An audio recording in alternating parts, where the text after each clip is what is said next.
Hey everybody, here's an early season report on Solaris.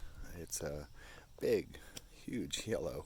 I did, I guess it was back in 2018, and sold out of it that first year, and really haven't had much since, if any. This is really all of the plant I think I own right now. It was a single fan when I put it in fall of 19, and it's June of 21 now. So it expands rapidly, mostly because it does rebloom pretty well. The flower is gorgeous. It's this huge, rugged, large flower. I mean, it is really substantial. I love how the petals often pleat on the inside, and that green throat is piercing. Of course, as usual, what I love most about it is the plant habit. These scapes are ridiculous.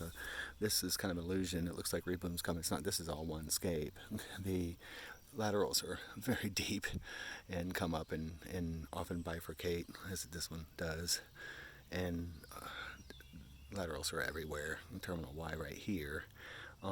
Every fan here, what I love about it, this is all one fan. Down in here, let's see, this actually comes up from here. Bloom, now the initial one, like on this front one, this wasn't so hot. Now I had a lateral that came out really low, but only a terminal Y. We had a late freeze that kind of affected initial scapes on a lot of plants, and this one was included.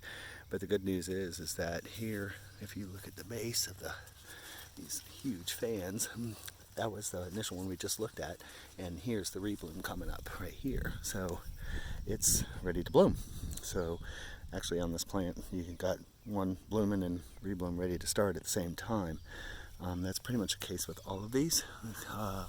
Here's another fan over here, this back one, where this is the initial scape here that came up in the very middle of it down there, came up, and here's the rebloom coming out of the fan, side fan. The initial bloom scape was decent, 4-way branching, actually 5, it's a terminal Y there, 3 laterals, but now the rebloom is already coming up really nice, and it's just still going to town, still forming laterals. But the entire plant, this is bloom here, and it's rebloom here, already well on its way. Anyway, every fan, I mean, to go from one fan to this in just 2 years is pretty incredible. And it's a giant plant. The plant itself is just immense. I mean, there's really actually not that many fans in that clump, but it certainly looks like it. And if you're interested, that back there is a heck of a performer too. That's the Sensational 6. It's like a bunch of party pinafores, isn't it? It's so cool. And that's I Gotcha back there. It's really quite the little performer. And let's not forget Slap and Tickle. That thing is gorgeous. I just love it.